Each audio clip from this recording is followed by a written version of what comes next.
once again, my name is Matt Wren, founder of VRAR Chicago and the Next Evolution event series. I've talked about what I do, which is a lot of emerging technology stuff, and that's enough of me talking about myself. The Next Evolution event series and AWE Nite Chicago is now, always has been, and always will be 100% free to attend. That said, it is not free to produce. So, we put this lovely QR code up here for anybody who wants to make a donation to support the event. I'll leave it up for about 2-3 more seconds in case anyone wants to scan right now. It'll also be up at the end of the event, so don't feel like you're rushed. But we put it up here also so that it's on those of you who watch this event on the live stream or the recording of this event afterwards if you want to support us, and frankly the amazing content that we provide here, because we do get together a whole lot of experts for this event. I've lost my place. There we go.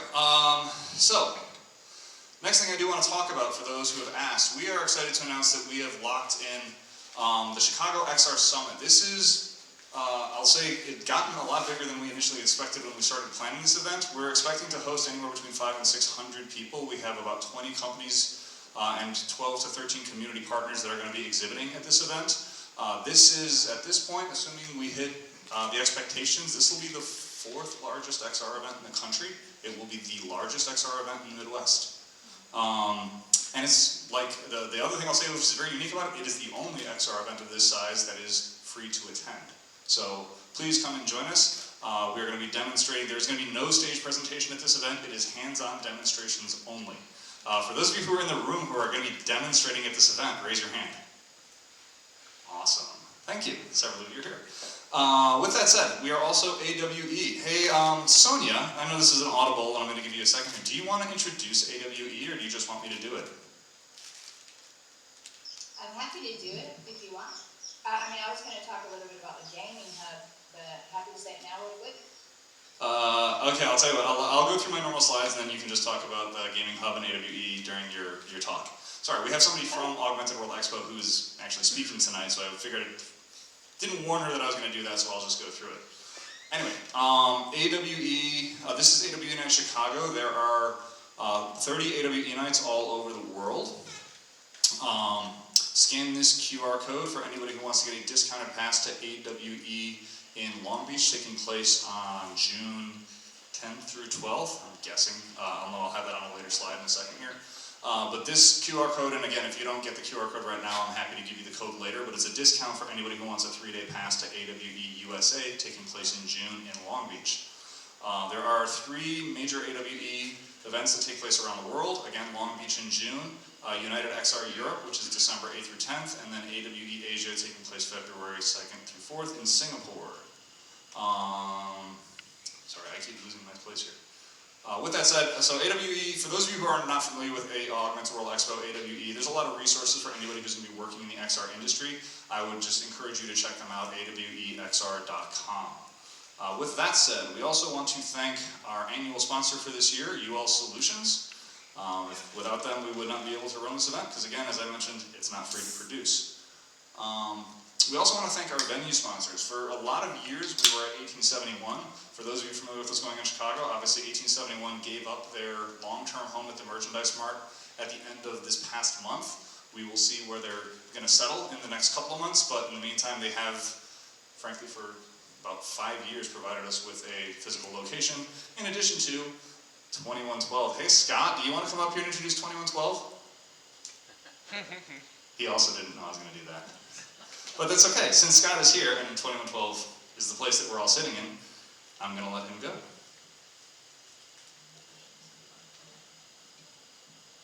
Well, thanks for coming. Scott Fetters, Director of 2112. We're celebrating our 10-year anniversary now, supporting tech and innovation for media, entertainment, creative industries.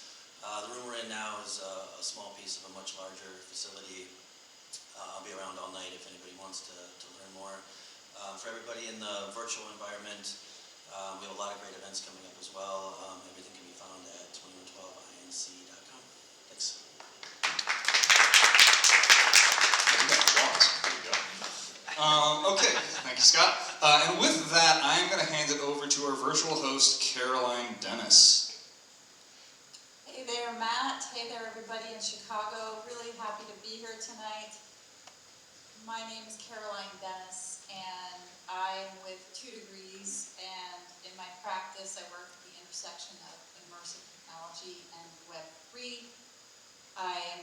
involved in a lot of different communities and companies. In addition to VRAR Chicago, I'm involved with XR Women and an organization that's out of the IEEE organization, and it's a working group called Symphony, where we are building a global incubator for inclusive, sustainable, smart cities. I'd also like, that I'm a part of, XR Women has been around since 2020.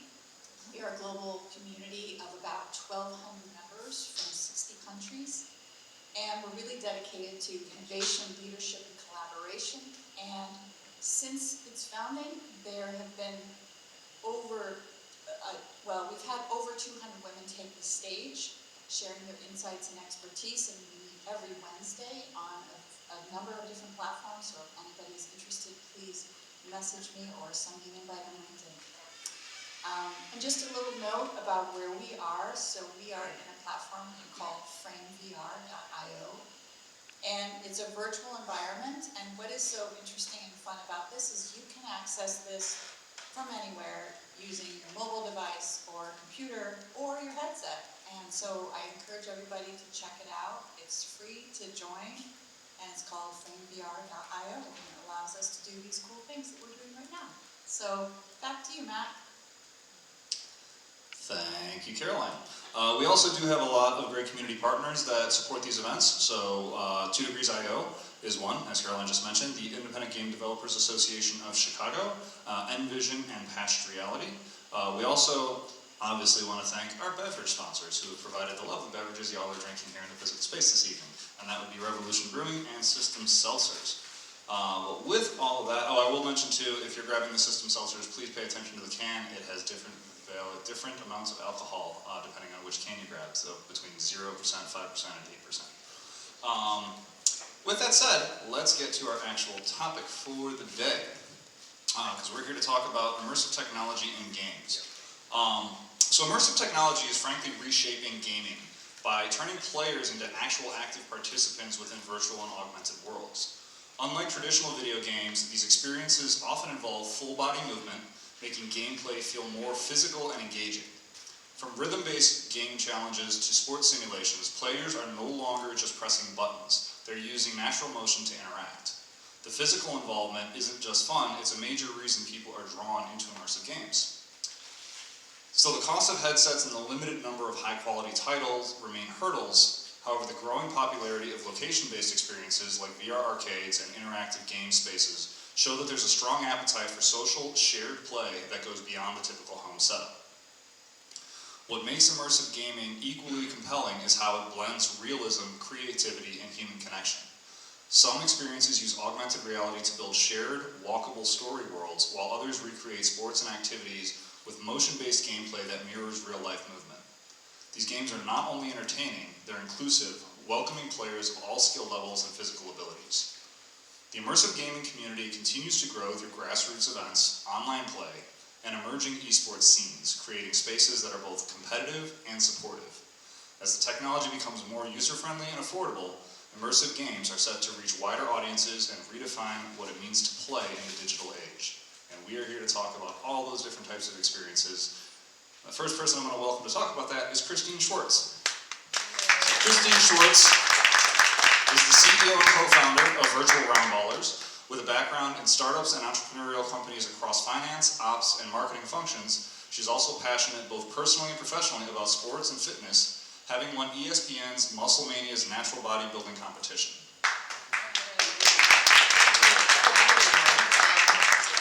Yeah, and that's kind of like why I'm building virtual reality movement-based sports games. Because as a kid, I didn't make a sports team. I just was not good enough. And then it was years later when I competed and won ESPN's Musclemania competition.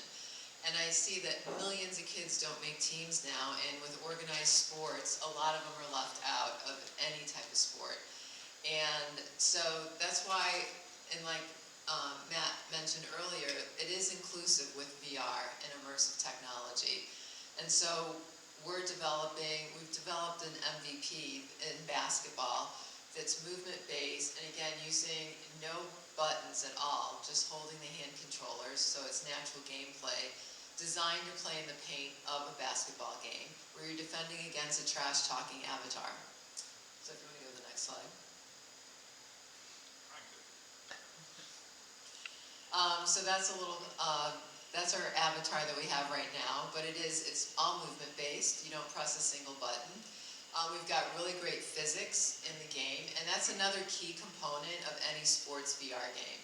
Because if you read some of the one-star reviews, if they're complaining about the physics, you don't get that realism that you can achieve using virtual reality. And it's inclusive, and we've developed an algorithm where we take your measurements in a virtual locker room, and that programs the adaptive AI of the avatar you compete against. So it works like a golf handicap. So it's great for really young kids to play competitively, as well as old as 91. We've had someone play our game.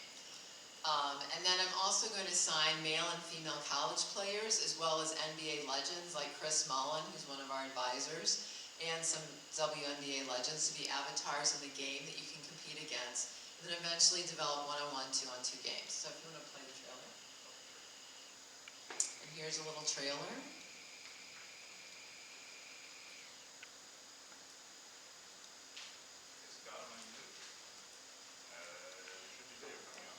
We have a custom rap song that goes along with it. Wait a second. That's all right. But you can go to the website if you want to listen to the song. It's pretty cool. And here's the virtual locker room that you begin in. And we designed it so we can do brand partnerships later on and feature merchandise in there. And that's the court. And we did a test market with the Cleveland Cavaliers at their G League home games, and we won G League Partnership Activation of the Year award. And the Cavs had us do their playoff games. And they were a great partner to work with.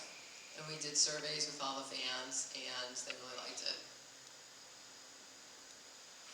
And then I contacted D1 top college player to do our mocap for us.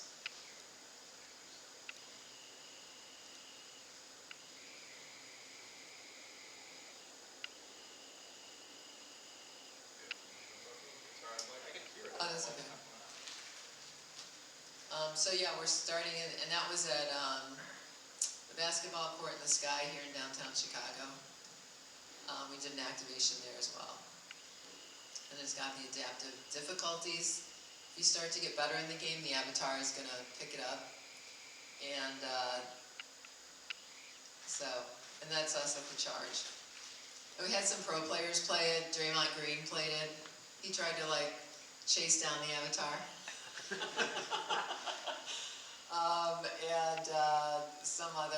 A few other NBA players that went to Michigan State. That's how we got our entry point into NBA players. So, and then Chris Mullin and his buddies played too, Mitch Richmond and Tim Hardaway.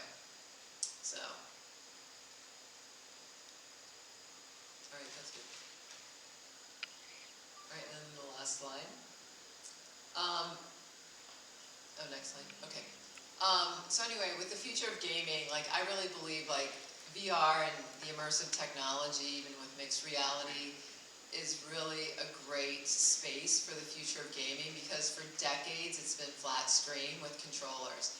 And even a lot of the games, even in VR, they just ported over flat screen games and made them arcade-like, still controller-based.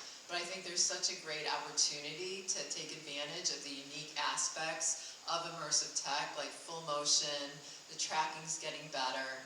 There's so much more creativity, and with AI getting better, with the generative AI, we can put that into a coach in our game or other NPCs that we would feature.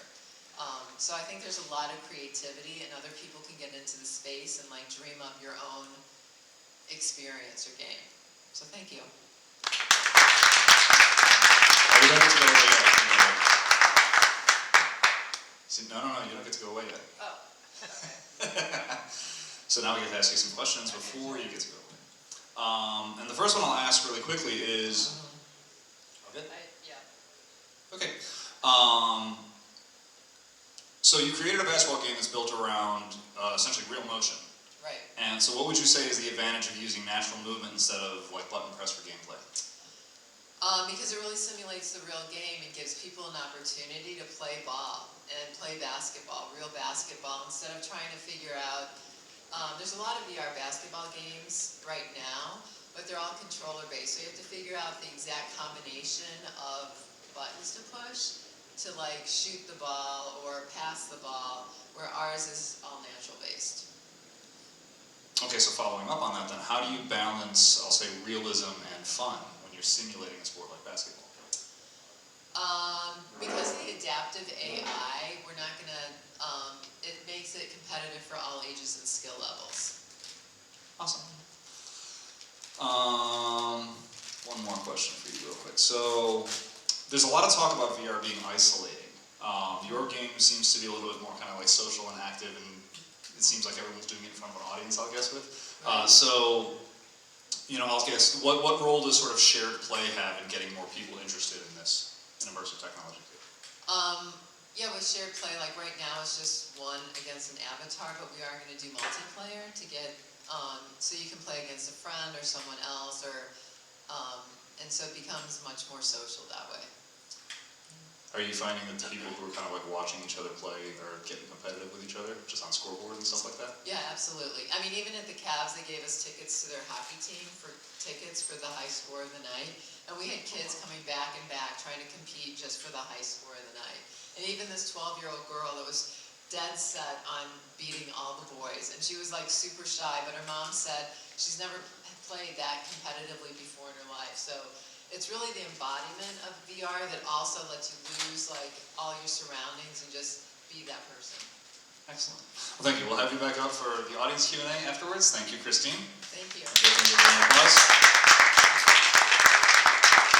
And with that, I'm going to hand it over to Caroline to introduce Jeff. Yes, Jeff, if you'd like to come up to the stage here, turn on the camera so everybody can see your shining face. And I will introduce you. There we go. Welcome, Jeff. So I'm going to pronounce your last name, and I think it is Jeff Baladinsky? It's Basladinsky. It's Polish. Basladinsky. Jeff Basladinsky is the owner and CEO operator of Baz LLC, a company that is both a handcraft wood company that specializes in unique handcrafted, custom-made, exotic wood chopsticks and puzzles, as well as manages a workforce for employees of production, event management, logistics, and travels to events across the United States, and operate as the mobile retail location with partnerships with a wide variety of fields, including anime, comic, gaming, and virtual reality VR villa. So that's so much. We were talking a little bit about this before we got started. And yeah, I would love to, I guess, well actually, let me give you the chance to do your presentation first. Excuse me, I was jumping right into the questions without letting you do your thing. No worries. Well, the first thing I want to show is this is my workshop. This is literally now. I'm currently just prepping up our system, so I have a fleet of about 100, 120 VR headsets, mostly our Quest systems. We're prepping for a show this weekend, and then our major show is in 2 weeks at DreamHack Dallas, MomoCon, and Animation, and DreamCon Houston. So we've got quite a bit of shows coming up that we're prepping for. So yes, I'm Jeff Basladinsky. I am considered to many the chopstick master, so I run an actual literal working shop where we handcraft a lot of our products. We go to events, mostly public events like Comic-Cons, anime festivals, Japanese festivals, all across the U.S. So we did 47 conventions throughout the U.S. from Hawaii to New York to Miami, Chicago, everywhere. And then from there, I've been passionate. I've been a VR gamer since Original Vive and a Rift in 2016. So when I bought my first headset, I was hooked. I just loved it. I brought my friends over, we played with it. And then when I started doing conventions professionally for my own company, I started bringing out just for fun 1 headset, 2 headsets, the next thing you know, 100 headsets, and then being able to communicate and collaborate with a lot of different VR companies from around the world. So what you see on the screen to my right is a little bit about VR Villa. So the tagline is "It takes a village" because it has collaborated with over 60 VR companies. I have worked with about 90 different basically events from around the world, including Anime New York City, Otakon, DreamHack, and so forth. So I've worked with all these events intimately to make sure that we can be able to present our VR community at any show that we go to, so we can maximize and really present a good job holistically to the public, and really have a good time. That's what we're really here for. If you want to go to the next slide. So this, the way how we do it is we're all hands-on. There's no level of automation that we do when a consumer or the public comes to our shows. Everything is from the first point of order is that we are a VR guide in person to any single person that comes to our game room. We want to act as a friend to a friend, a gamer to a gamer. So when they have questions, they literally can talk to us and say, hey, I don't know what this VR is about. Well, let me tell you, what kind of games you like to play, your mobile, your console, what have you done? So we are really the first guides to any of the public to play a game or interact with the VR emerging tech. Even if it's something brand new with Pico 4s or even PC VR hardware, which we don't really bring out too much, it's a little more of a pain these days compared to standalone VR systems. But on that, the content is what it's important, like the premium content from a lot of developers like Resolution Games or Shell. So we just kind of curate the list of the games that we can enable or activate within our VR gameplay spaces, and kind of help them along with game content they like to do. They do a waiver form, so that allows us to recover legally and liability-wise, but also allows us to ask some questions for surveys to kind of understand a little better about who we are giving these headsets to go play, have fun. And ever since we've been doing this since 2018, I've asked the same question: is have you tried VR in your life? It doesn't matter if you tried Google Cardboard or anything newer, a modern VR system or interactive experience, even if it's at a VR arcade or at home. Ever since 2018, that number has been between about 22 to 36%. It's averaged about 30%. And interesting enough, with the scalability that we have, where we're doing 30, 40 shows in a year, we're providing service to 19, 20,000 people in that same year, that number hasn't changed. What we're seeing is that we're providing the service to a much larger, broader VR curious individuals who do not know where to go to find this tech. They don't know who to ask. There's no real free trials at different venues. And if you want to go to a VR arcade, you would have to pay like $60, $70 to have a limited experience and very hyper-focused, good experiences, by the way. I love all the VR arcade applications out there, but doesn't really represent the broader scale that all of us know what the VR industry really has. And there's so much out there, and we want to be able to provide that to everybody, saying there's such a huge virtual world with all these great companies and all these great experiences. Now we work with 62 studios, so 62 VR studios from around the world. Most of them are based in Europe or Southeast Asia, so not just homegrown, like Resolution Games, Shell Games, Mighty Coconut, everybody. And big guys to small mom and pops who, everybody loves this, and it's a great passion. We want to be excited about the game we present. We play all the games, all of my staff and myself included. So every single game that we put out has been completely vetted by us, the fans, so we can present it to new fans, and hopefully they realize how amazing this tech is, and they can hopefully be inspired to go buy their own headset and go play, or go out and learn and search more, or provide them the avenues of saying, hey, here's what you can do. Or even on the tech side of the world, we have a lot of students from different collegiate avenues, especially with AWE, that students would come out and help us out at shows. And we kind of provide them, hey, this person is looking at merging to their own app or ways to do it. So we kind of help guide not just students, but the industry and then the public altogether. So that's why we call it Beer Mill. It's all as a conglomerate, as a way just to have fun. I basically operate it like a nonprofit, even though it's technically is a division underneath my work group company.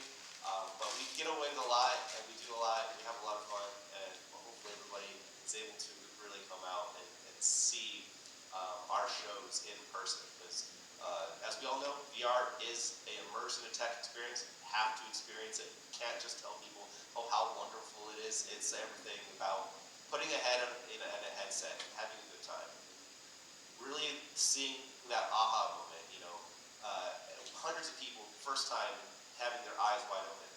And unique thing about with us is we're first come, first serve model, and we don't hold back limitation.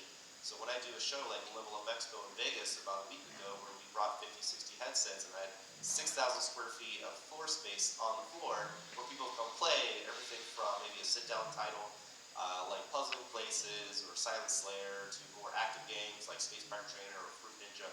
Good old titles that I still love and play, enjoy every day. To more of the more emerging tech with mixed reality, augmented reality, like spatial ops or Last Stand. So all this great stuff. People in the public do not know, they don't understand, they don't know where to go find this information. So when they come to us, they were like, oh wow, this is really interesting. And I was like, yes, then now go try it. You can experience this yourself, and once you find this game you like, go try another one. So, and people do come back. So we have a lot of people come back and play and play and play. And sometimes people will come back and play for 12 hours in our game room in that day. And that's what we would like to see. So we want to keep people excited. And then the last bit is that we do VR esports. So a lot of our shows, we do competitive with Blast On or Spatial Ops. We did our first walkabout mini golf tournament on a large scale in Vegas. So we had dozens and dozens of players that come and compete from around the world to come to play. And hopefully we'll do the same thing with our DreamHack activation in 2 weeks. And then really just getting out developers and seeing and meeting and really having a great time. That's what this community is all about.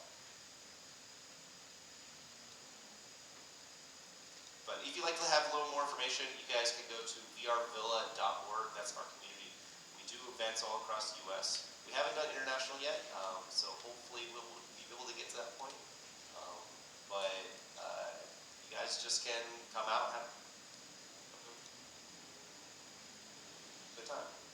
So thank you for Thank you, Jeff. And what strikes me so much too is that this really is a great middle pathway for bringing together the creators and the gamers and the prospective gamers, because I feel like so much of the VR hesitation often is the trying. So do you envision that the pop-ups and the events are going to be a permanent fixture in part of the VR culture and future as you look forward? Because it just seems like that is the thing, and we always say in XR, all you need to do is put a headset on, but getting people to put that headset on is like, it's a long mile, right? So I love that you provide this avenue for people. Do you think that that's going to be something we're going to see a lot more of in the future?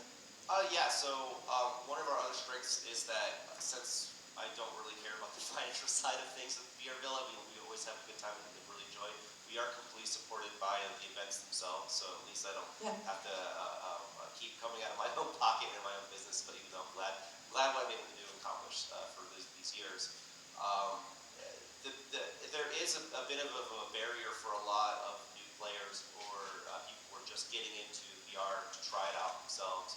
I mean, that's part of the whole experience with us is teaching and educating every single individual on how to operate a headset, how to open up an app, and how to play the game. So that's one of my biggest restrictions of what game content I can have on the show floor. It's actually how well knowledgeable my staff is for that event. So sometimes I might have more of my highly trained VR techs who know maybe half of our library where we can put 30, 40 games on the floor.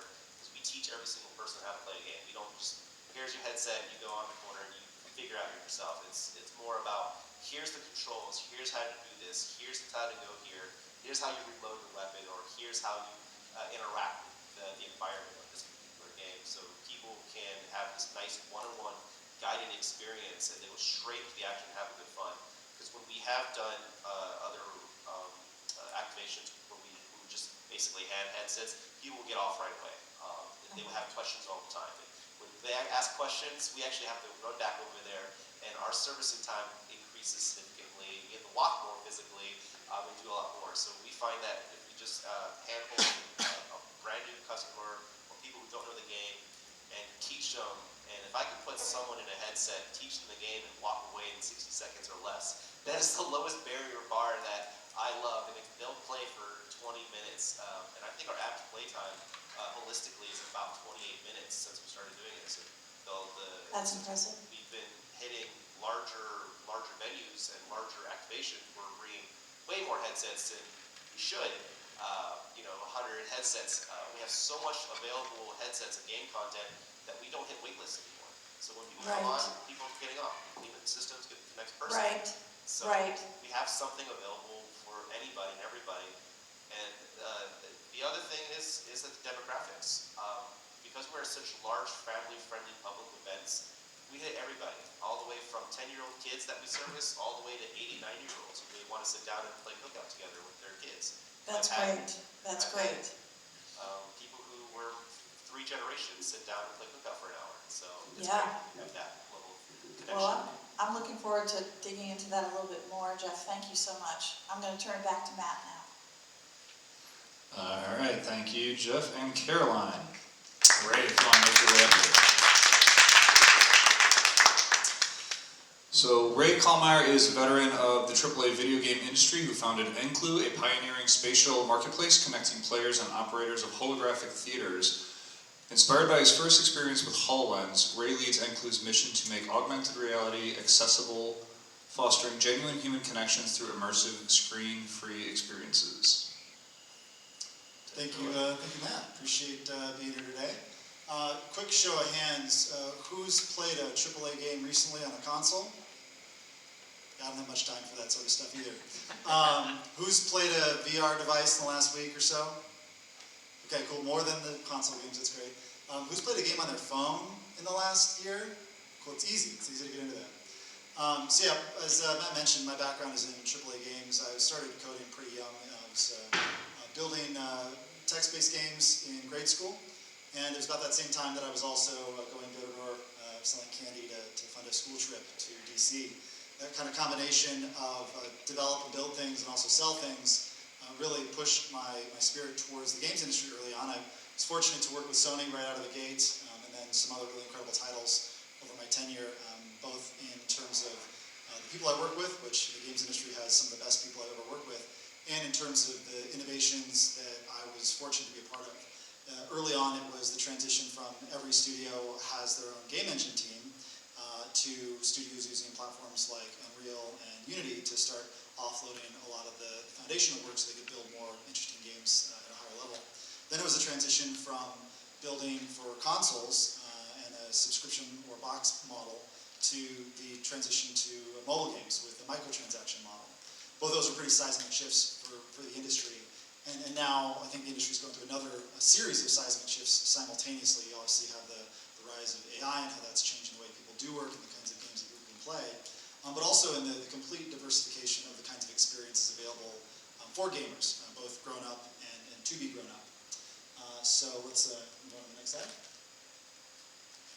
So about almost 10 years ago, I put on my first augmented reality device, and it almost hit me like a lightning bolt out of the sky. At the time, I was building studios for NCSoft. And I immediately put in my 2 weeks. Everyone thought I was crazy, including my family and friends. But for me, there was something really special there.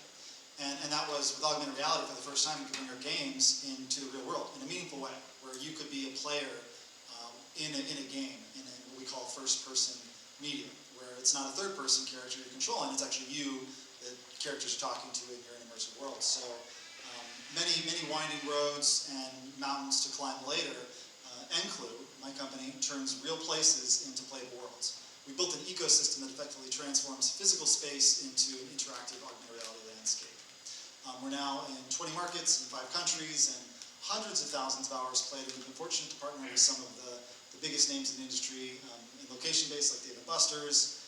We debuted our platform at E3 in 2019. The last year was a real E3, rest in peace. Also some cool vanguards like Meow Wolf in the entertainment industry, and also some big brands you might recognize as well there. Without diving too much into what it looks like, why don't we head over to the video and I can kind of talk over what it is that we do. And I'll apologize ahead of time that the audio might not come through. That's okay, I'll just hum along and right. like my tunes. Oh, hang on, let me resize this while we're doing it. Give me a second.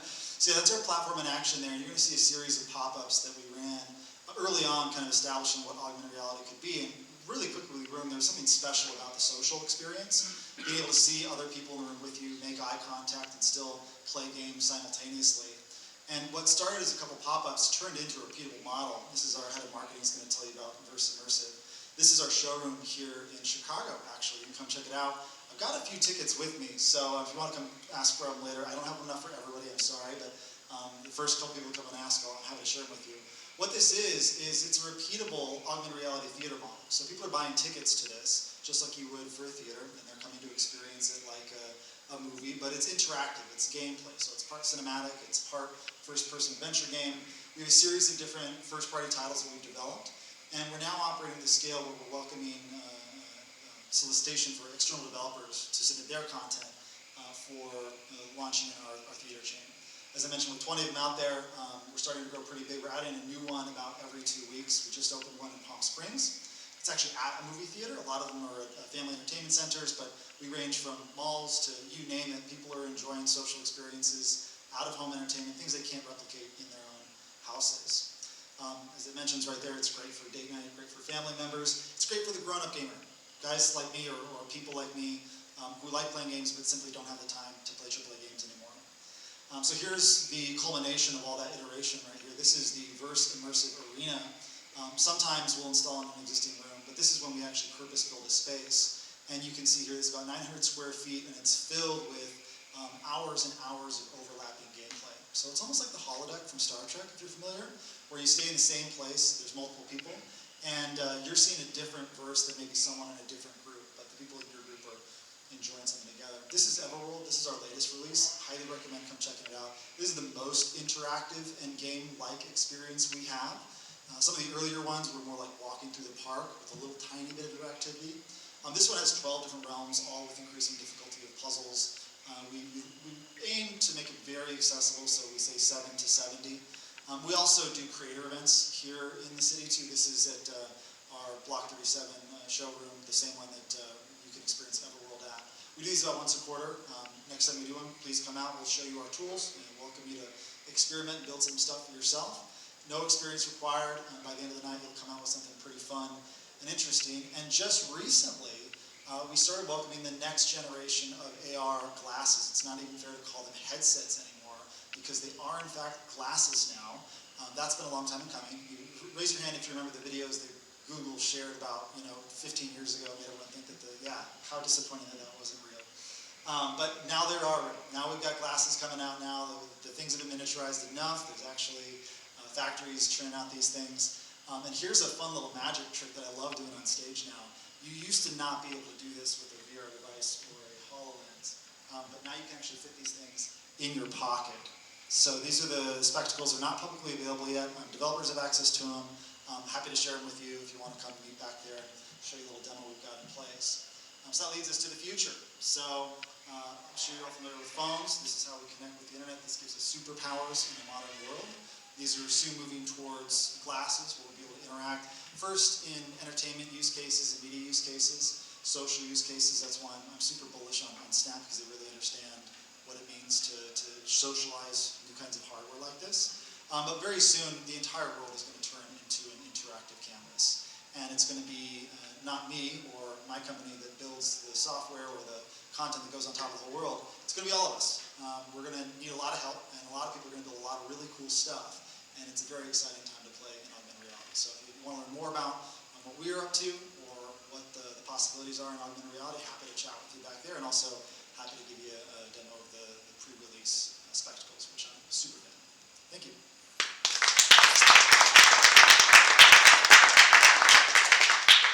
All right, thank you, Ray. So one thing that you you glossed over this really quickly, so I'm going to hit you on it. You said that you made the transition very quickly from AAA gaming to and AAA game design to spatial computing. What spurred why you said you stopped on a dime? What was it that made you kind of come to that decision? Yeah, great question. So I remember the day and the moment very clearly. I was sitting in my apartment in Silicon Valley, and I put on the HoloLens 1. If you're familiar, the HoloLens 1 is effectively 2 bricks tied to your head with duct tape. And it felt like that, and you look through a little slit and you see some little augmented reality projections. But even still, back then, it was like a lightning bolt. It felt in a way like, aha, this is what I have been building my skills my entire career for. Now, rolling back the clock, while I was coding video games, I was also enjoying hikes outside. I like the outdoors. But I always felt like there was a strong tension between wanting to connect with other people and connect with the outside and building and enjoying video games. It was like I have to choose indoor, screen, and isolation, or I could spend my time playing game, interacting with people outside. Augmented reality, I think, has a real possibility to rewrite our relationship with technology, where we can be present with each other, make eye contact, be present in a physical space, and also get points. So when I saw that, I realized, oh my gosh, this is work that matters. I'm happy to quit my career, everyone's going to call me crazy, but this is kind of work that I felt like on my deathbed, if I spend 10, 15 years doing this, it's something I'll look back and be proud of. Excellent. Following up on that though, because you said this, you have projects like the Unreal Garden and Verse Immersive, which are a really sort of unique mix of storytelling and design and live interaction. How do you think that these hybrid experiences sort of change what gamers expect from games? That's a great question. So I think we're all familiar, or probably mostly familiar with the first-person shooter genre and kind of the action genre, where you're controlling a character and seeing the outside world. A lot of that has a lot of similarities to what we're doing in augmented reality. But with augmented reality, you have a scenario where every player is their own cinematic director in such a profound way, because sightlines really matter when you're controlling the camera. It's unique in that you're not moving someone with a joystick, you're actually moving your physical body. Your body is the cursor. So a lot of things that make sense in video games don't necessarily make sense in augmented reality. And I think a lot of the things we're learning about augmented reality can parlay back to video games. Mechanics that are fun and engaging and activate your whole body. I think there's a whole new genre of, I think, what you're picking up on as well, which is kind of a fitness-based or body-based gameplay that we're still just scratching the surface of. And Beat Saber is a great example of that, but it's, we're really at the early innings of, I think, a new revolution in games that's going to activate people more and get them moving. All right, thank you very much. Absolutely. Before we do the transition, I just want to show of hands up because you brought this up. So how many people have played Beat Saber? How many people have played Beat Saber so much that your muscles were actually sore? All right, thank you. With that, I'm going to hand it back over to Caroline to introduce Sonia Haskins. Thank you so much, Matt. Well, I'm excited to have Sandra Haskins join us tonight, and I know Matt mentioned a little bit about AWE, and she is the queen of AWE. So, Sonia, do you want to come up to the stage, and I can introduce you, and you can get on screen, if you don't mind. So, Sonia Haskins kind of fell into immersive tech totally by chance, and she has done a little bit of everything. As an esports player, VR player, journalist, community organizer, advocate, industry leader, and just overall rock star, in my opinion. She has also worked behind the scenes in some capacity on many of the biggest names in the industry, and she's going to share a little bit about her work and also about the incredible event that she orchestrates, that is AWE. But so much more than that, Sonia. Thank you so much for joining us. Thanks for the introduction, Caroline. It's really nice to see everyone here. I see all the people in the audience. I'm going to try to kind of keep angled this way a little bit so that I can see you guys over there. And so yes, basically I am head of programming at AWE, and that means that I'm in charge of all the agenda, the speakers, and the special sorts of things we do. Like I help with the startup pitch competition, and this year, applicable to this discussion tonight, I also am organizing the new initiative, the Gaming Hub. I'm very excited about that. So I want to jump back a little bit though first and give you guys my history. So some of you have heard this, and I see some people in the audience that are new, so I wanted to share the history of how I got here because it's applicable to a lot of the decisions that people make, developers make, and people in the industry make in terms of how they market their games or who they think is going to play their games. So basically in April of 2017, my oldest son was being deployed to Afghanistan. We weren't really at all a tech household. I had a computer that I used sometimes for writing because I'm a journalist by trade. But pretty much I was a stay-at-home mom, and I raised my garden, took care of my kids, and had no inkling of virtual reality or immersive tech, and I didn't really know much about tech at all. And my son wanted me to go with him to the store before he was deployed to try something. I said, what is it? And he said, it's called virtual reality. And I was like, okay, this sounds really silly, but I'll go. So I put the headset on, and honestly, it was just the moment. It still gives me chills when I think about it because it changed my life. I literally felt like I was in a different place, and that it was just so amazing. You know, every time I do these presentations online, it seems like I think they have the train scheduled to come right when I start talking. So if you hear the train, that's it. They have it coordinated to when I'm doing it. They do. They literally They do. do. I think this was the last time we were doing something that was the train started.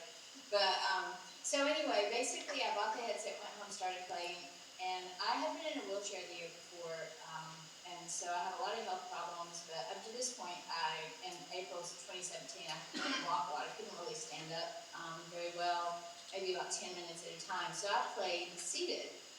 And long story short, I was very, very good at a game called Echo Arena. Matt can attest to this. And I became a top player in that game to the point that I qualified to compete at the Nationals for a league that Oculus had started called the VR Challenger League, became the VR League.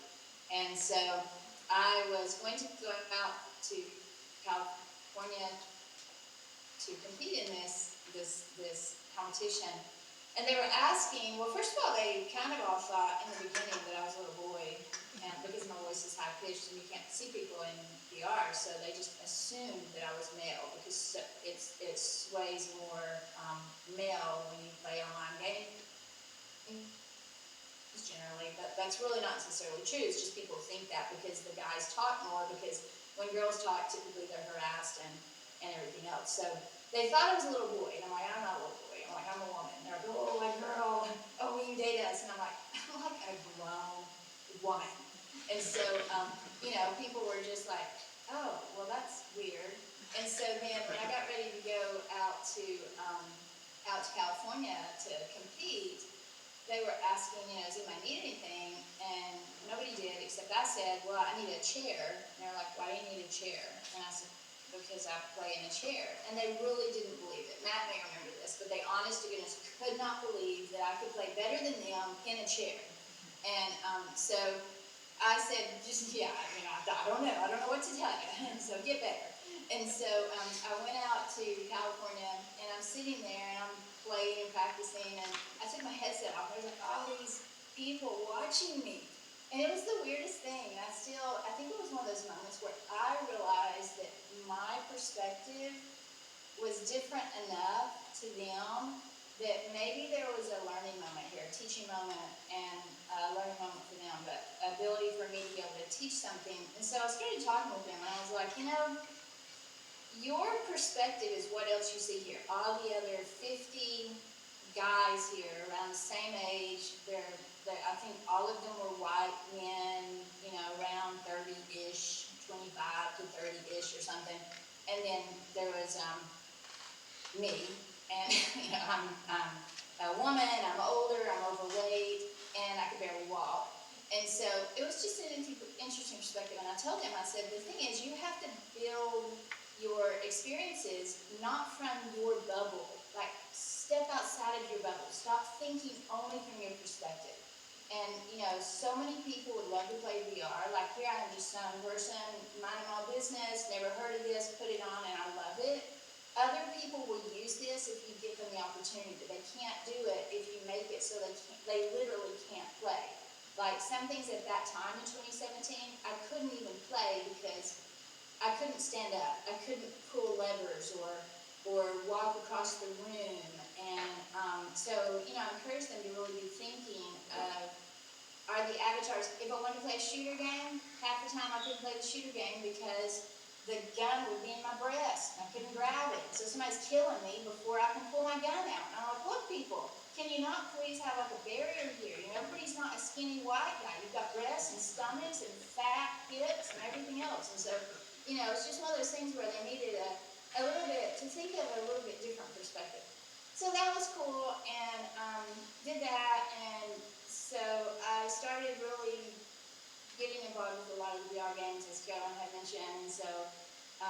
Population One, Larsonaut's, Echo VR, just a lot of the different games that have been in the industry that have done very well. I tested, consulted on, usually 100% almost volunteer basis because I just believe in what we were doing.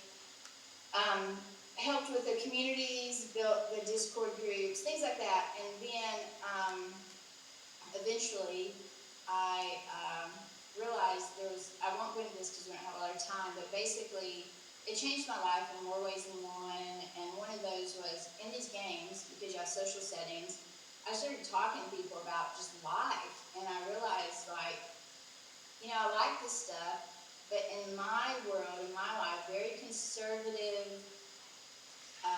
rural, religious area of the country, I maybe didn't have awareness of certain things, or my lifestyle choices were made based on the only things I knew. And as I met these people in VR and I started traveling and going to events, I started realizing, wow, I'd like to travel more, and I like meeting these people, and maybe I'd like to try different things or talk about things. And so eventually I started doing that, and it created kind of a separation with my lifestyle then and my lifestyle now. And so I just realized, like, it's okay for me to be happy and to do things and to work, for example, outside the home. And so I separated from my husband in 2020, basically was homeless for a little while, I don't know how much you can see, but yes, I have plants and I have chickens in the next room. But I built this myself. I put in the kitchen, put in bathrooms. I had no bathrooms for about 6 months, went outside in the woods to do my thing. And so, I worked really hard and I didn't have a job. Well, then one day I was pretty much out of money. I did a little side writing jobs, but I was pretty much out of money. And Rory Inbar, who's the founder of AWU, called and he said, "Can I chat with you?" And I was like, "Sure." And I went to meet him in my standard attire because I'm very much a believer in comfortability. And then I realized it was actually a job interview. And he said he wanted me to maybe think about being head of programming for AWE. And I was like, that sounds cool. So I really was interested. I needed money. I wanted to eat, which is good. But the main thing for me was, will I still be able to work with the community? And if I don't like it, I will leave, because, life is short, guys. And if you're not enjoying what you're doing, then you need to do something else. So I love that message. I love that message, Sonia. And I think that I want for people to ask these questions after we get to that place, because what you have created with the energy of the community of AWE is something pretty rare. So I know we're going to have time for some questions here, but I love that. I think that's like the perfect ism that we all need to remember. It's such a good message for everybody else to know and hear that story. It's amazing. Thank you. Well, that goes on to, I'll shut up now, but basically that's... No, I love it, right? We could talk forever. Yeah. All right, well, great. How I got here, and I'm always happy to answer questions. That's amazing. So thank you very much. That's amazing. Bye. Yes. Thank you. Well, I want to hear this game hub at AWE. What was the sort of evolution of that? Like, how did you come up with what that is going to look like? Or is that still in process now, I guess? Yeah, so I'm so excited about this. I'll tell you really quick, for anyone who's watching this, who's interested in XR games, virtual reality, augmented reality, or mixed reality games, then definitely this is the year you want to come. So basically, I listened to all my friends who play games and make games, and developers, creators, and stuff, and that was what the Gaming Hub, kind of the impetus for it, and creating a space, because we no longer have F8, we no longer have E3, and you can go to GDC, which is awesome, but you have to find the XR people. And so we wanted to create a space where they can come to AWE. It's all about XR, and they can easily find Gaming Hub. So there's a big, huge hub in the expo hall just for XR games. And this is our first year, so, let us know what you like or don't like. But we also have there's a stage there. There's going to be speakers, developers, other people. There'll also be some things I invited, like for example, a special speaker this year that we have for main stage is Noah Bushnell, who's founder of Atari. Wow. And his kids all work in XR, so they're going to be doing a chat with him. So we've got talks, booths, networking just for gaming people, and demos in the hub. I'm so excited about it. It's going to be great. Oh, and content creators. I see the slide popping up there. So yeah, we invited the largest content creators to come and actually try the games on site, chat with the developers, talk with other people. And a lot of people who are attending are like, wow, we want to meet this content creator in person. Right. So we really want to create a special space so that building on that this year, next year, it can be like that E3 or F8 or GDC experience, all at AWE with XR game devs and people like. All right, everybody who's out there in the audience, you better get your tickets now. I can't wait. Awesome. So thank you. Awesome. All right, Matt, back to you. All right, thank you, Caroline. So at this point, while we're going, I'm going to have everybody who's spoken come back on up to the stage. Sonia and Jeff, make your way up to the stage in the virtual space and turn your cameras back on. If you guys can grab one of those microphones to share, because Ron's going to need the other one for Q&A. Sorry, you guys. So here's how Q&A works, just for everyone who's not been here before, because we had some new folks.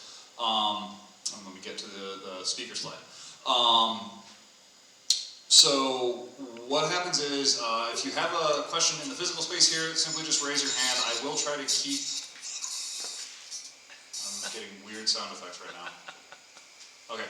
I will try to keep track of sort of when hands went up. Caroline is going to let me know. I can sort of watch the virtual space and see. Caroline will let me know if there's a question in the virtual space. And so if there is, she'll let me know. Well, they can call on speakers in the virtual space. Tom over there is going to be watching our live stream to YouTube. There are people who might comment and ask a question from there as well. If they do, Tom will raise his hand. The microphone will go to him. But with that said, who's got our first question? And it's already right. Yeah, there's the hand went up real fast. So we'll go to our first question right here. And you can ask again, anybody, you can ask any of the speakers or you can ask all of the speakers. Our speakers can also just kind of chat between themselves. I will ask our speakers to try to keep any one individual answer to like 2 minutes or less, because there does tend to be, we want to get everyone's questions answered. Go ahead. Thanks. I think both of you have kind of talked about, well, all of you have talked a little bit about shared gaming experiences, and I'm just kind of curious what the state of the art is now around the ability to have like people in the same physical space experiencing the same game through like AR. What do you see as the current state of that, and what are the challenges? Yeah, so I can akin to, we run two different co-location mixed reality games called Laser Limbo and Spatial Ops. Both of them are amazing augmented reality, mixed reality game titles. We've been working with them for over 2 years on those titles individually. And we've been putting them out on the floor even when we had just the Quest 2s, which still were a great experience besides being black and white. The aha moment for a lot of people who are just getting into VR or even just first-time mixed reality experience for co-location was extremely high. They really saw the value, especially when we told them the price points for these systems that people went and literally went on Amazon and showed me right there after playing for 5 minutes. So just doing co-location multiplayer is unique, and it really gets people excited, especially when you have something intuitive. But also, just the tech-wise, knowing from both of the studios who run those and develop them, it was a lot of work from the developer side to make that work well, which required a lot of input for Meta to fix. So it took years to get to that point to where I can put someone in a headset, do co-location, spatial ops, and send them on the way, and not have the tech fail. So it's a lot of interesting things. And the last thing is for multiplayer games, it's about 60% of all the game sessions that we do with our VR game rooms. So it's quite important. Yeah, I would. Chime in on anything? Yeah, No, okay. I would add drop by Verse Chicago to check out state-of-the-art multiplayer AR gameplay. To echo what Jeff had mentioned, building multiplayer augmented mixed reality is as challenging as building a high-frequency, real-time multiplayer game, but you have a much smaller market that you can target right now. It's growing, which means you have to have really dedicated developers to solve all the hard problems that are necessary. In the VR space, just to highlight it, I'd say Sandbox VR is full body, got a lot of really great stuff. They got a facility north of Chicago. Go check that out. And then in the augmented reality space, keep an eye on Snapchat. They're doing a lot of really great stuff for developers, giving them tools to create co-located games and experiences, which I think is going to both lower the barrier to entry. You see a lot more developers building real-time augmented reality games. And then it's like any time you do a democratization play, we're going to see a bunch of really crazy cool new ideas that are going to come out that we've never even anticipated before. So it's an exciting time to be paying attention to co-located augmented reality. Anyone else want to jump in? Okay. Caroline, you got questions in there? No, but if it's okay, I want to ask a question. Go for it. Of everybody is, how can developers better design for accessibility at the start and not just how to be an add-on? What is your best advice when you're talking to developers or feedback? Yeah, I can start with that.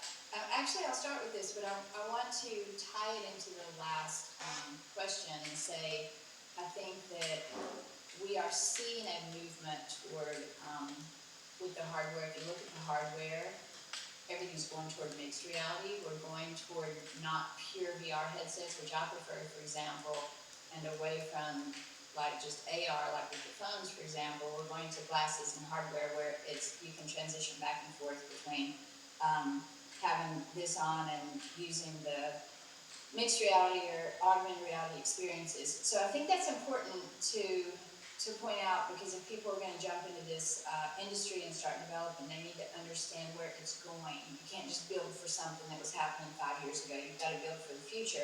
And to your point, Caroline, with that question, one thing that concerns me, a concern I have, or an issue with mixed reality or augmented reality in these glasses and stuff, for example, is a lot of this is based on movement within the environment. Like with virtual reality, you have a avatar that you can, with your joystick or flying or jetpack or whatever, you can move it around in virtual reality, which creates an accessibility situation where even someone who's totally paralyzed and laying in the bed, they can still use that headset with a little bit of movement.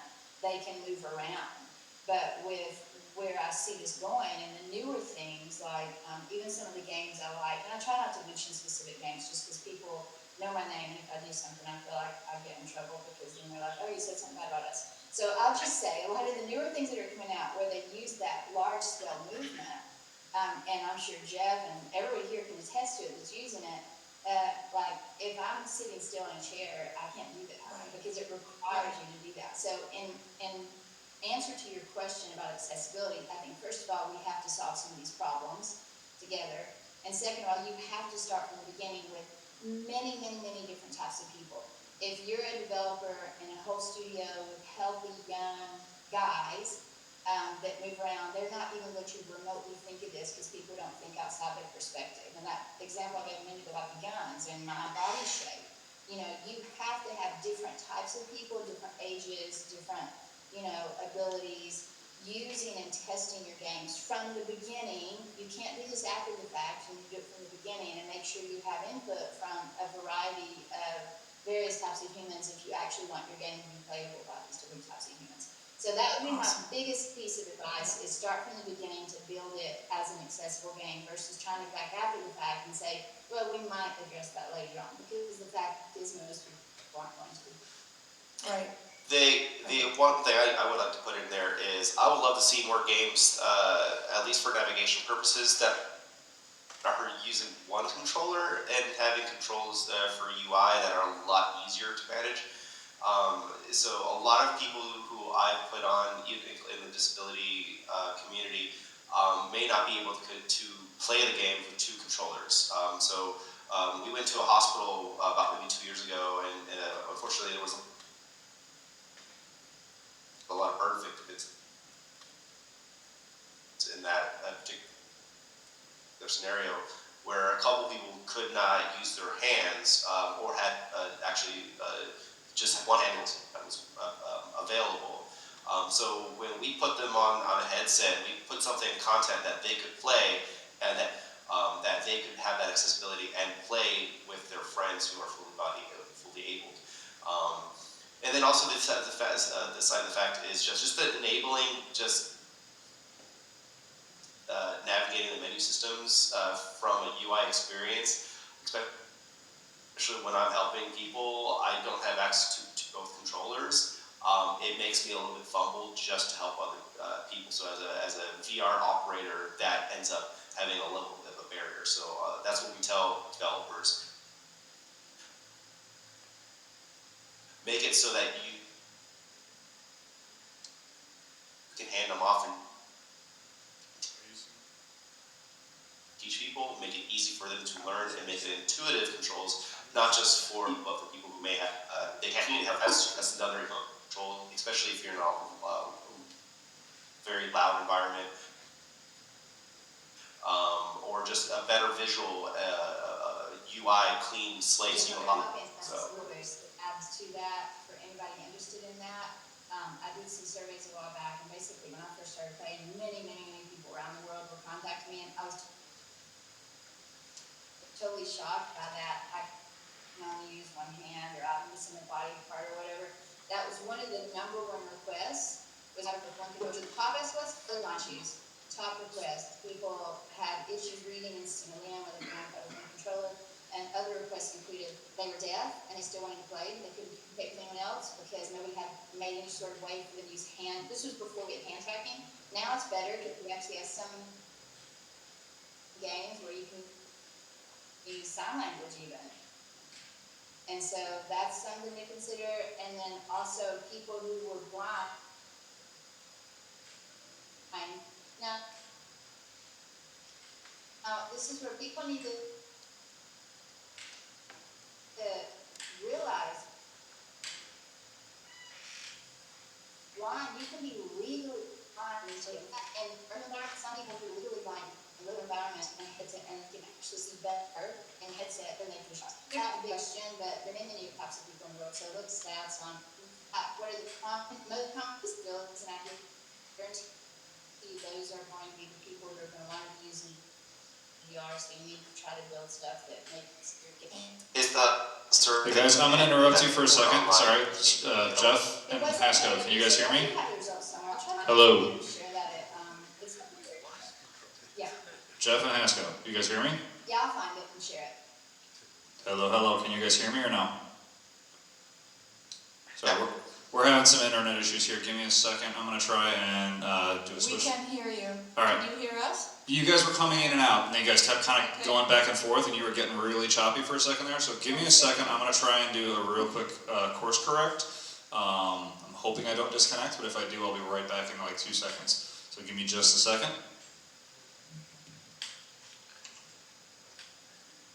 Yeah, we'll try to not answer it at the same time too.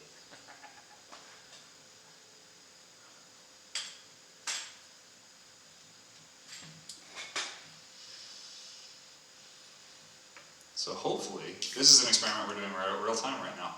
And I'm going to see if my networking actually goes to the wired network where it should be. Looks like it. Can you guys hear me?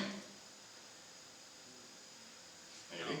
No, we can't. You can't? I can't hear you in frame. And I'm at no internet. Okay, lovely. I'm going back to Wi-Fi. He'll be back in. Yeah, we'll be back in a second. He's connecting. All right. Come on. There we go. So sorry guys. I was trying to solve some of our internet issues here. Just be aware that you guys kind of have to not really talk fast. Give me a sec. Let me get my screen back up there. Sorry about that. I was trying to, because the last couple seconds were choppy. While we're doing that, I don't know if you guys want to jump in and answer on that question on accessibility at all, Ray, or... Yeah, I'll do a quick little answer. I think adding to what Sonia and Jeff already mentioned, I was fortunate early on in our our company is here to talk with the educational philosopher Zachary Stein about universal accessibility, and he really opened my eyes to the idea of building for everybody.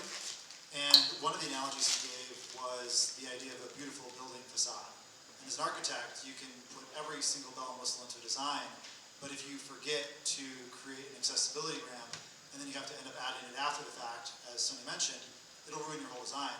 Whereas instead, if you think about it from the outset, and you create like a nice curving arc as part of the facade, then you're building as a holistic design which stands on its own. So I think when I've approached this from the design perspective, there's a couple different lenses I try to bring to bear. One, which is what is the essence of the experience I'm trying to get across? The essence is going to be different if it's, or the essence is going to be the same, but the implementation is going to be different if it's on mobile or VR or console. These are different inputs, but you're generally trying to evoke some sort of gameplay. And then as a designer, it's on us to figure out how to translate that essence into an input mechanic. And you can choose what level of difficulty are we trying to achieve. Some input is very difficult, and the exact opposite of accessible, but it might be fun and compelling for super skilled players to really, min-max or develop their unique skill in that regard. But you can also create designs which are very accessible to a broad range of different players. Gameplay that requires a ton of inputs is generally less accessible. Gameplay that requires less teaching is going to be more accessible. So we've tried to create experiences at NCLU that are accessible for all ages, meaning there's not a whole lot of knowledge you need to have coming into the game to understand it, and also that are imminently shareable. And not just that you can share with other people, but that you can have fun with someone else playing immediately without needing to understand how to play the game.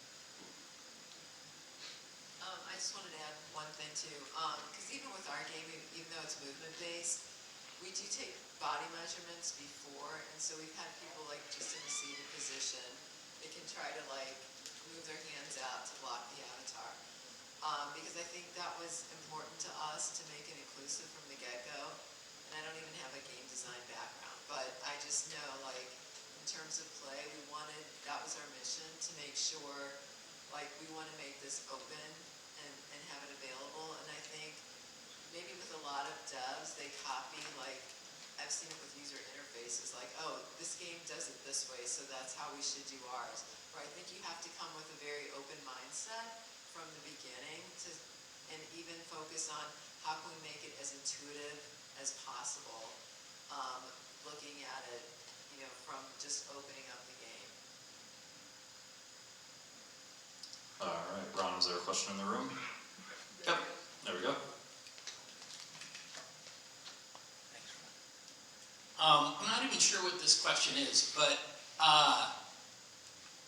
for Ray and Christine, I find it fascinating that we're talking about digital worlds, things that don't exist, and yet there's a real estate component to your projects. They're literally physical spaces that have to be applied to these virtual worlds. And I'm just wondering, just how did you handle that? Did they come as a sort of a shock, like, oh my God, we have 20 of these we have to make. Now I have to have 20 real estate deals. Or, I don't, like I said, I'm not quite sure what my question is, but I've never heard of a game company that has sort of had to deal with this on these kind of levels.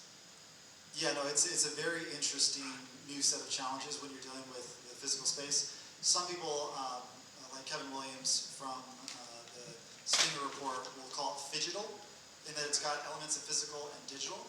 And one acute point of concern is, like, let's say someone trips. Well, whose fault is that? Who's liable? That's a new question we have to answer. Like, if the gameplay made someone trip, is it the developer or is it the physical space operator?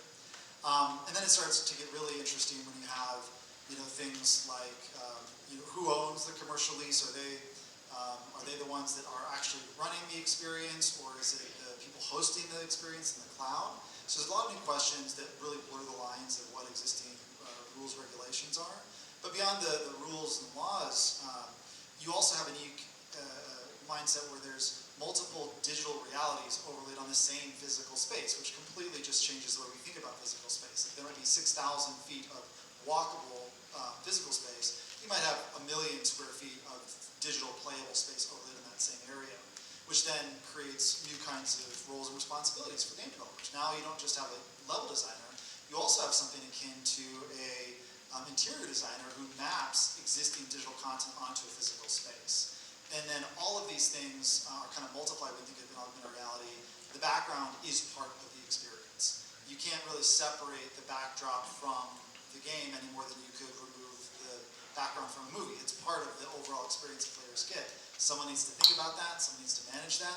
Now all of a sudden as a game developer, you also have to be good at designing and managing physical spaces too, like your Disney.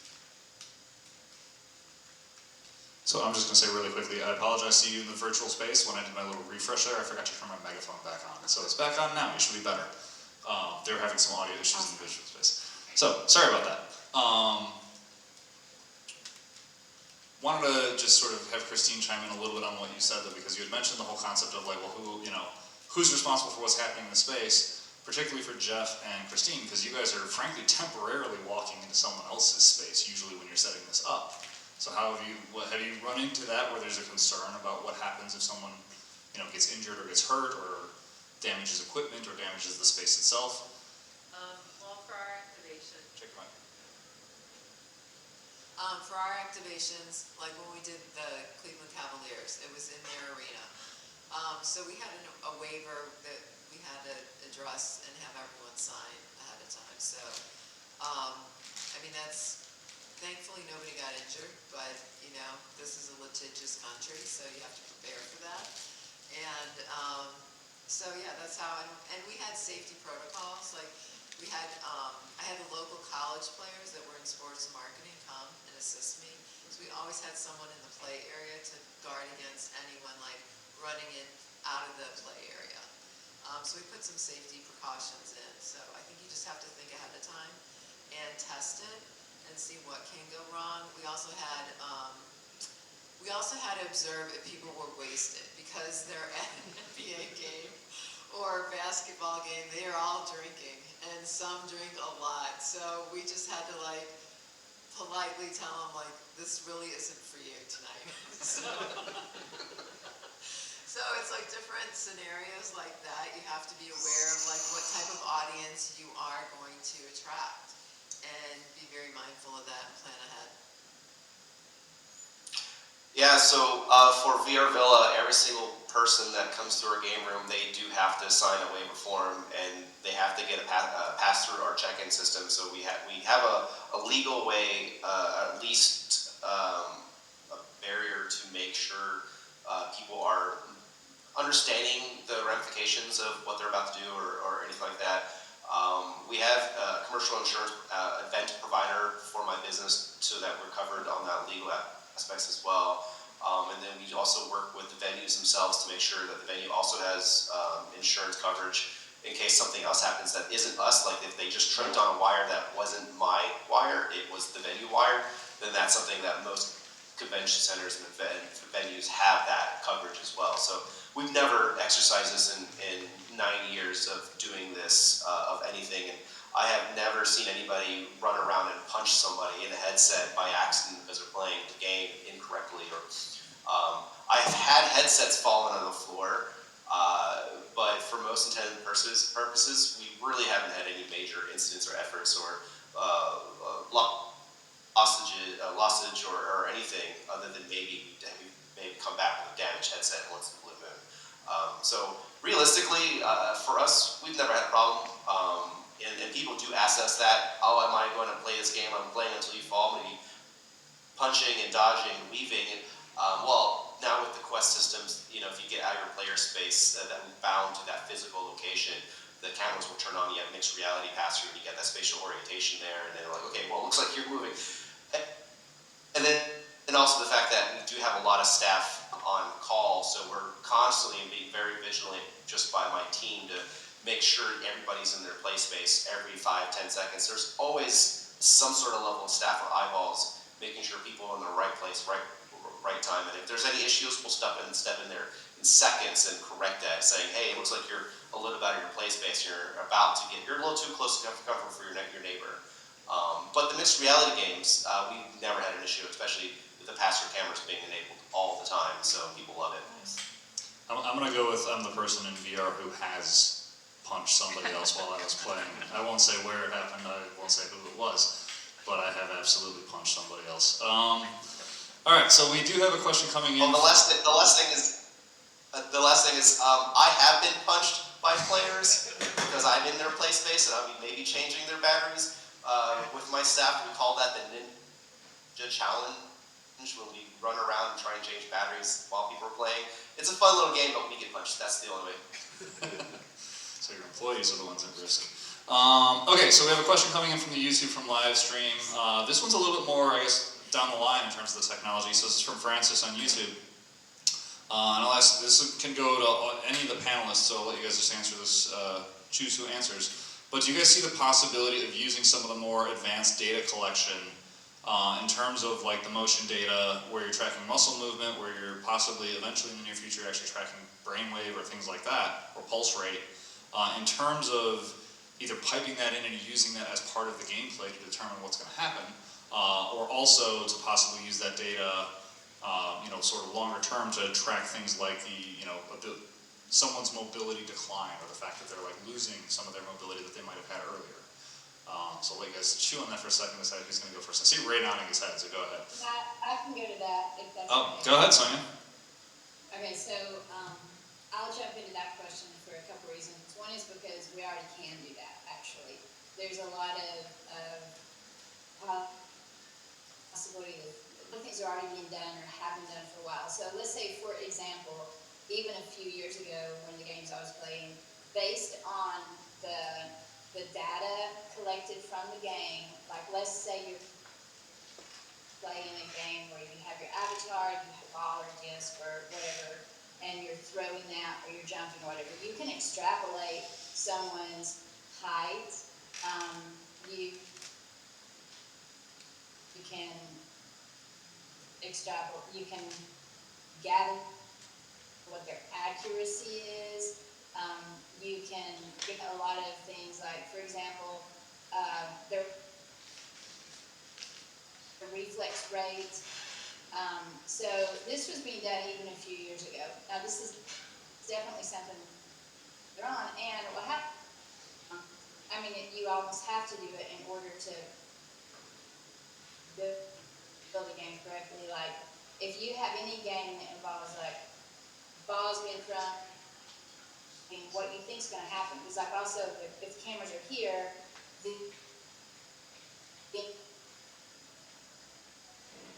and somebody brings their arm here to throw something, so there's also a certain make sure this just doesn't already happen to a degree. But the reason I want to jump into this question is to say, yes, it's possible, it's already being done. There's a lot more into this about what else can be done with that. For example, that it shows your reflex rate or your speed or your height or whatever it is. Well, then in that same game, when you're looking at that data, well, what happens if you see a decline? What happens if you see the data shows that you're getting slower, or you're having a problem with your shots on your left side versus your right side and stuff? So I put in a lot of time arguing the case that we need to be real careful with some of this, because as simple as you can tell, like let's say you have a ball game like Christine's, and someone's shooting, you're collecting data, and based on the position of where they're shooting from, you figure out that they're only 4 feet tall. Okay, that seems not like a big deal, except that if they're 4 feet tall, okay, statistically they're probably a kid. So then, if everybody else has access to this data, well then do you really want someone to know that you have a 10-year-old or 11-year-old, that's how old this person is? Because we need to care. A whole lot of issues surrounding this. I think it's great to collect data, and you have to do some things to build the game properly, but on the other hand, we have to be really careful how this stuff is used, because it can lead into be cautious about what is being done with that. So there's my input on that question. Thank you. Thank you for my TED Talk. Did you want to jump in, Ray? Or? Yeah, I would highlight 2 different examples that I think are really interesting. One is Neuralink. There's already people who have effectively been fully paralyzed using brain interfaces to control gameplay. That's right now very limited use case, but already happening in the real world, and not just like Tetris, but like advanced gameplay, being able to directly pipe into their brain and then control advanced mechanics that way. So I think that sort of thing is going to get more commercially available, and it's going to be really interesting where that goes. Then you also have another example, less invasive, would be Meta's Orion glasses. They come with glasses, and they also have two wearable devices that effectively, I think one's a wrist and then another's on one of your fingers. And what they do is they read your nerve pulses, and they pipe that into AI so they can actually get meaningful intention data out of that. Meaning that a little bit of your motion goes a very long way in being able to control intention in the experiences. I unfortunately have not got to experience it myself, but I've seen the videos, and people that have got to experience it or talked to have said it feels absolutely magical, like the thing is reading your mind. So I think there's going to be a lot of really interesting ways to apply that as a new kind of interface in certainly augmented reality, probably virtuality as well. I see a question right here. Hello. This question is mostly about, so between Raymond, Christine, and Jeff, you both, all of you do basically location-based entertainment, right? So you're going to a physical space, you're providing the hardware. How do you see that adapting in the future? Do you see your companies and your products being more consumer-based, where you're eventually doing things where you're selling it to people who already own headsets?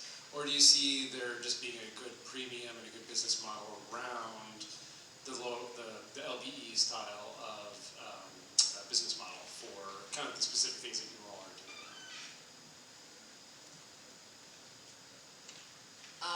So I can start off with that. So we had actually ran a VR LBE arcade pre-COVID, and it was okay. It wasn't the most successful thing, but it was really expensive as a barrier to get in there before the Quest systems came out.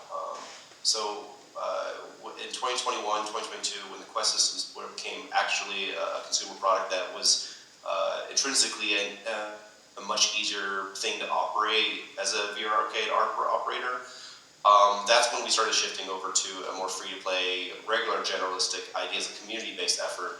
And then for us, what makes me separate from a lot of VR arcades is the fact that we have a unique relationship with every single developer to operate royalty-free, to be gain access to their IP, to be able to present that holistically as a community effort towards the public. So I'm not someone there where people come and pay to play. This is really about showcasing as a marketing effort, as a brand awareness for the game content that exists.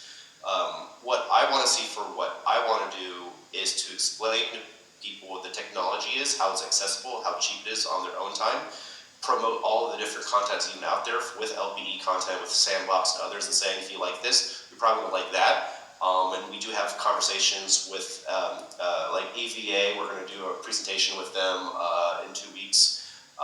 We have concepts with other immersion techs, like with Meow Wolf and others, and really have that cross idea of just telling people awareness that this content exists. And for me, my end game, at least at some point, is to do retail sales of VR equipment directly to consumers. That's my end goal, but we still haven't been able to get to that point, right? Yeah, and for us, it's similar, because we just did ours for marketing purposes. In terms of just testing, we wanted to test it live first before we spent more money.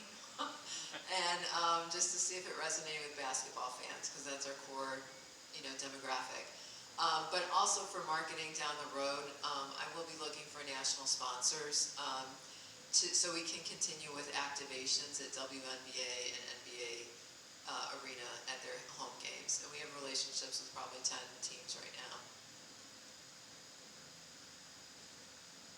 Yeah, I think it's a really great question, by the way. So, thinking about where we're at as an industry, the maturity of the market, we're still very much in the phase in both AR and VR where a business can invest heavily in hardware and provide an experience that is significantly better than what you get at home.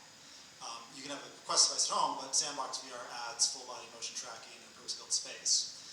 Now, if it wasn't for something I'll mention in just a minute, I think that would be the case for probably about 10 or 20 years, where even as hardware got better at home, it would get even better in the business because you could invest even more.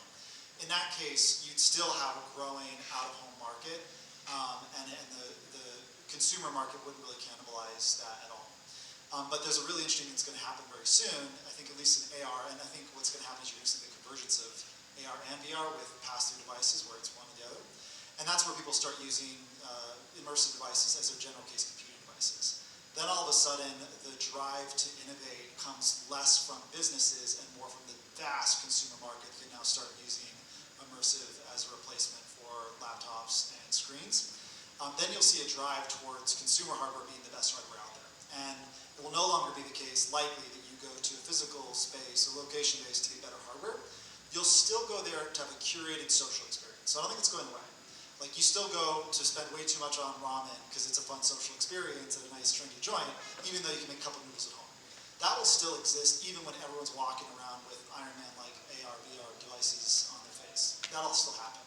But you'll see social spaces be more about the curation and the people you're with, and the experience before you put on the hardware and like during, that'll be still fun. But you'll see a growth of first in homes and then out of home market too. So not on location, but like in parks or everywhere in between. Kind of the glue of computing that we currently use our cell phones for will emerge, and that will then be the largest market segment. I don't think it's going to mean the location base is going to diminish, but it will mean that the consumer market in homes and out of homes will be like trillions of dollars, and the location base will be like tens of billions of dollars, like fully realized. So The last thing I do want to add to that is that there is a huge conversations with the VR consumer world and then the VR in the LBE world, where this misconception that both of them will cannibalize each other, and I believe that if there's a healthy margin of where both can exist and still grow from each other. Like you said, the LBE market for anything location based, not just VR or anything of the high tech, just anything emergent is about social experiences, and people are willing to pay to go out with their friends or their social clique to go out to these shared experiences. That's why we have conventions, that's why we have events, that's why we have sporting activation. But not just with me, but we're human, we're social. We like to go out and have shared experiences. It doesn't matter what content or whatever thing that is. It's about going out there. What's going to separate a lot of companies out there is the execution and making sure that their product or service or whatever they are presenting content-wise is going to meet the expectations or exceed what the consumer that is willing to pay for that service. So if that's going to be at home and they play a game like Beat Saber, or they go out and pay to go play Beat Saber in a tournament, if you do it right, people will. Alright, so I'm going to jump in there and let our presenters know this is how we close the event. But I'm going to actually jump in, I'm going to add a little bit onto that answer and give you guys a chance to think after I explain how we close. So the way this is going to work, every one of our presenters, you guys basically get 1 minute to say whatever you want. Talk about, you can pitch your stuff, you can talk about what you've learned here, you can talk about just gaming in general in VR. Entirely up to you what you want to talk about. You get about 1 minute. I'm going to call on you in a random order, so start thinking about what you want to say. As soon as you guys are done talking, Caroline's going to give her closing remarks, I'm going to give my closing remarks. We're going to do a little bit of housekeeping in terms of like talking about what's coming next. And then we're going to, in the physical space, move back to actual physical networking and talking and trying all the demonstrations that you guys have brought. And then in the virtual space, you guys can stick around and talk as well, or feel free to obviously exit. But the thing I want to kind of jump in while you guys are thinking of your closing remarks here, show of hands, how many of you have been to a location-based entertainment VR space? How many of you have been to 2? 3? Okay, how many of you can name, like, there's at least 4 that I can think of in the Chicago area right now that most people don't realize.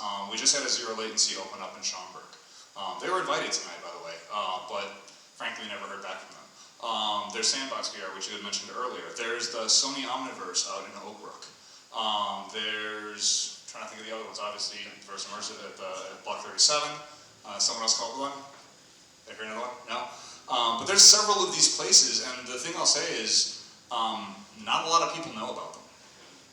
I'll just state that plainly. Like, not a lot of people know about them. So I think especially a lot of what Jeff is doing, a lot of what Christine are doing, which is they're bringing VR out, like LBE, clearly location-based entertainment, but it's going into places where you're not traditionally going to necessarily expect to see VR.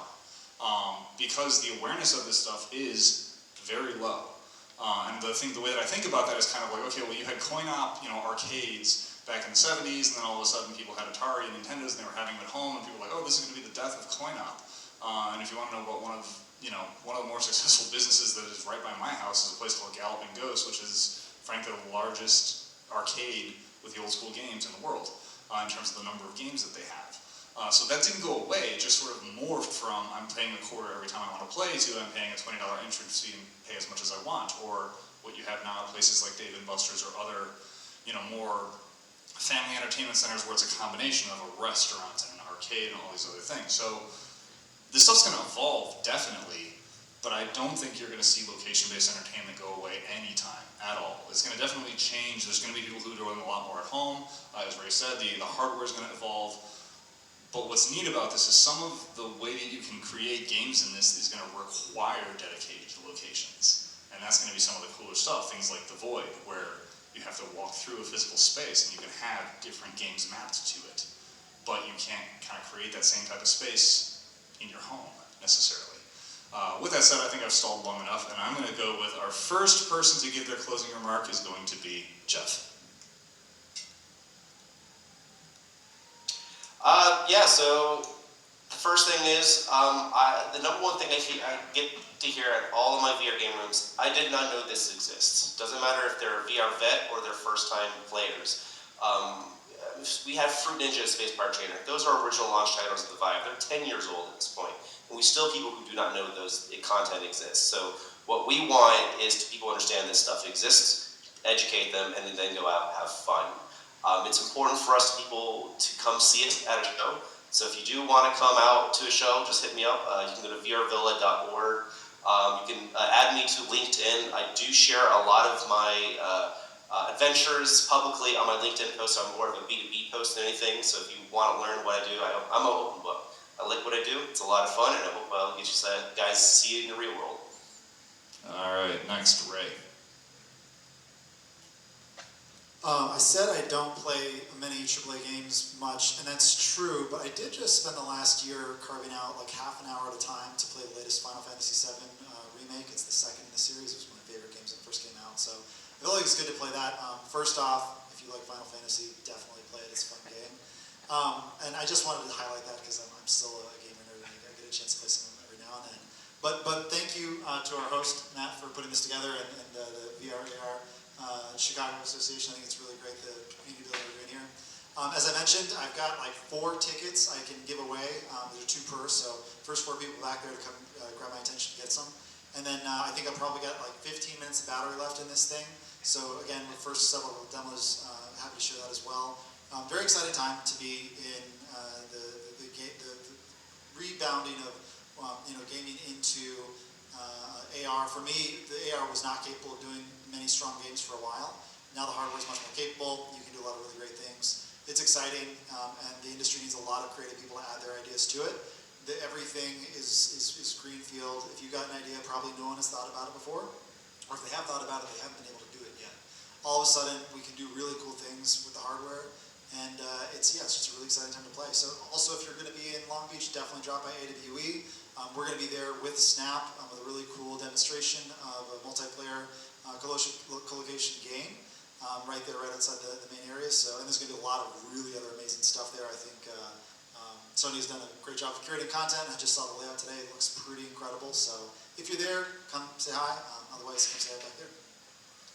All right, Sonia. Yeah, thanks. So first of all, thanks for putting this all together, and to Carolyn and everybody for hosting. And for the audience, I wasn't sure the exact demographics for whoever is in the audience, but my closing remark would be what I said earlier, which is do things you love. Life is short. Do things you enjoy. You are not going to make a ton of money doing VR or XR. And so just make sure your choices are always directed by, is this bringing me joy? Because if it isn't, then you may want to shift and take a different path. So whether you're playing, building, promoting, whatever it is, do the things that make you happy. We would love to see you all at AWE, June 10th through 12th in Long Beach. Thanks for mentioning that, Matt. And we will see everybody here. Matt, Matthew, and Christine, and Jeff, everybody I believe will be there. So come see us in person. I would love to meet you all. Catch me, I'll be running around, and I can't wait to see what you all do with the technology. All right, Christine. Yeah, thank you for having us. This has been great. And I guess for me, I think like the future of gaming is really compelling content. And I think VR, AR, the mixed reality, it will attract more creative people to develop in that, because I don't have a background in it. We came up with the idea because it's like we want to share this with everyone else. And I think that's also part of the marketing that goes into it, because to make this more mainstream, we're thinking of marketing events at colleges, D1, getting college ambassadors around basketball communities and things like that. So we'll be doing a lot of in-game activations for that purpose. But I think like all people do, like Ray mentioned, like if you're creative, you can develop and have great experiences, and we really need that content to drive this industry forward. Thank you. All right, thank you. If you guys want to step off the stage, feel free to at this point. Round of applause for our presenters. Thank you. All right, Caroline, your remarks. I think I am just really excited by this idea of this confluence of bringing together all of these different creators and gamers and users, and I think the social engagement potential here, I'm so looking forward to that being really everything, how we go through our education, how we get trained, so gaming becoming the whole, sort of the glue that sticks people together and gets them to solve complex problems. So, but I'm definitely psyched about the idea of multiplayer social gaming. So. All set. All right. So the one thing I'll say really quickly, and I've said this, I know a lot of people have heard me say this, I love playing games. I play a lot of VR games, and one of the things I learned as someone who's been a developer and frankly started developing and building in virtual reality and augmented reality in like 2000, I think the DK1 might have been out. I've actually built it for augmented reality before that. I hate making games. Like I love developing stuff. I do not like developing games. It's that whole like making the sausage thing. You don't want to see it done. I just like playing. So I've stopped completely making games. I do love playing them though, and I do like seeing the different ways games develop. I will say, if you haven't tried Christine's experience in the back there, try it out, because I don't want to give away like what's different about it. I'm happy to talk to you guys in person afterwards. Christine, are you going to be at AWE? Yeah. Excellent. So hopefully you'll be able to show some people there as well. But there's a difference. There's one tiny little thing that's different about it, but it's something that I've noticed was missing, and it's really cool. It's a really sort of different way to play, and I like the fact that I think a couple of folks mentioned it. Different perspectives, like different people will come up with different ideas for how this stuff is going to evolve. So the more people we have creating content, and frankly, the more people we have creating platforms that allow even non-developers to come in and create content, the more powerful this stuff is going to be. With that said, let me find my notes for what I have to do on the last thing. So I told you guys I will pull this up towards the end again. I will put it up later and we'll walk away with this slide up. This is our way to make donations to support this event series so that we can keep it ongoing, because we do want to keep it going. As Sonia said, you got to kind of do what you like doing. We like doing this. We like connecting people into this technology who haven't seen it before. We want to be able to keep doing that, so the donation slide will be up for a while. With that said, we want to thank all of our presenters. This has again been XR and Games. We again want to bring up what is happening next month. For those of you who don't know, I know some people came in late, some people might have left early. Chicago XR Summit. This is a hands-on demonstration-only event. It is very focused on, I'll say, kind of business and education and training use. There's definitely going to be some gaming there. We're hosting a Beat Saber tournament. The winner of that tournament, high score for the day, will get a headset. that was sponsored by Pulse Studios, who is also going to be at the space demonstrating their technology. So thanks to Pulse for sponsoring that. But also, so there's definitely going to be a gaming aspect at this event, but it is going to be very focused on business and industrial use and the ways that companies can, frankly, profit massively from this technology. As I mentioned, there is a very, very huge lack of awareness, very specifically in Chicago, around this technology. I coordinated with some folks at AWE, and I spoke to another conference that's an XR conference that I won't mention by name. But I will say the one thing, Chicago is the third largest metropolitan economy in the United States. We make up Illinois makes up approximately 1% of attendance at XR conferences. People here just don't know what's happening. And so there's a huge amount to gain here. And for those of you who know people in the XR industry or are in the XR industry yourself, you need to realize Illinois' economy, if you look at the industries that are adopting XR, from manufacturing to hospitality to logistics and transportation, education and training, I'm missing a few there that I usually, healthcare. These are all, in most cases, $10 billion plus industries in Illinois. This is a blue ocean of a market for the companies that can actually get connected here. So that's what XR Summit is all about. Showing the XR industry that Chicago is a place that they should be focusing on, and frankly showing Chicago the opportunity that we're seeing in other places. I spoke with somebody, an education provider earlier today, to say that, hey, Kentucky, by the way, is ahead of Illinois in terms of implementation. So is Alabama. These are places that we in Illinois don't like to think are kind of ahead of us on technology stuff, but they are. With that said, I'm going to shut up with that. These are our socials. I'll post this up. I'm going to go back to our donation page and leave the QR code up for the remainder of the event as we walk away. But please, if you can't donate, we're fine with that. Follow us on social, share this out. We do want the awareness raised, and we really hope to see you at the Chicago XR Summit. Again, it is free to attend. There is not going to be a conference like this anywhere else in the United States that is free. So please come and join us at XR Summit, and if you can, make your way out to AWE. For those of you who are potentially like enterprise level folks that are going to go to AWE, please come and see me, because for enterprise, we can get you into the enterprise program. That may include a discount on your ticket, beyond the one that we shared earlier today. No, they get free pass, Matt. What's that? For enterprise professionals, they get enterprise professionals. I know enterprise is free. I wasn't going to say that out loud, but okay. I was just saying it's a discount. But yes, enterprise professionals have free access. But with that, again, thank you, Jeff, thank you, Sonia, thank you, Christine and Ray for joining us, and thank you, Caroline and Tom, especially for doing all the coordination over on the side.